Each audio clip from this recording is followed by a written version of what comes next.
Hello guys, welcome to my new vlog. आज के vlog का मेन टॉपिक है कि भगवत गीता के अध्याय 5 के आखिर पहले, दूसरे, तीसरे, चौथे तथा 5वें श्लोक में क्या समझाया गया है और क्या भावार्थ है। उसके पहले आप हमारे चैनल पर अगर न्यू है गाइस तो जल्दी से आप सभी सब्सक्राइब करना और बेल आइकन को जल्दी से आप क्लिक करना।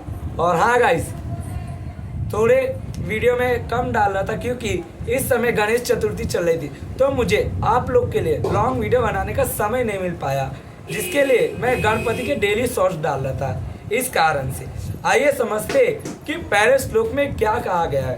पहले श्लोक में अर्जुन बोलते हैं कि हे कृष्ण, आप कर्म में संयम की और फिर कर्म योग की प्रशंसा करते हैं, इसलिए इन दोनों में से जो एक मेरे लिए भली भांति निश्चित कल्याणकारक साधन हो वह मुझे बतलाइए।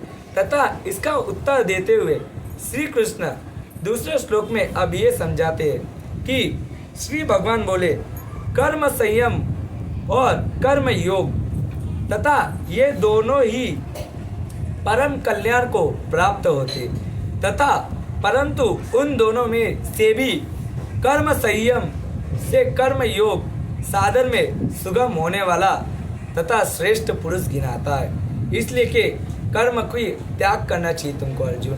तथा तीसरे श्लोक में यह कहा गया है कि हे अर्जुन, जो पुरुष न किसी से देश करता है और न किसी को आकांक्षा करता है वह कर्म योग सदा सन्यासी ही समझने योग है, क्योंकि राग देश द्वंद्व से रहित पुरुष सुखपूर्वक संसार बंध से मुक्त हो जाता है। यानी कि जो पुरुष कभी भी किसी का खराब विचार तथा देश यानी कि बुरा नहीं करता तथा द्वंद्व यानी कि युद्ध नहीं करता, वो संयमी खुद को योगी तथा युग खुद में ही श्रेष्ठ हो जाता है।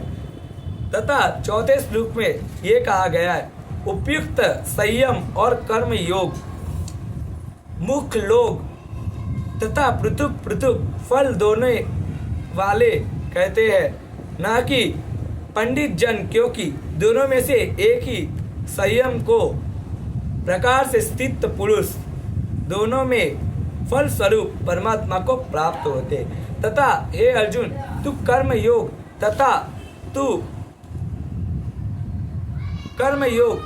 कल्याण योग ये दोनों के द्वारा ही परम गति को प्राप्त होगा।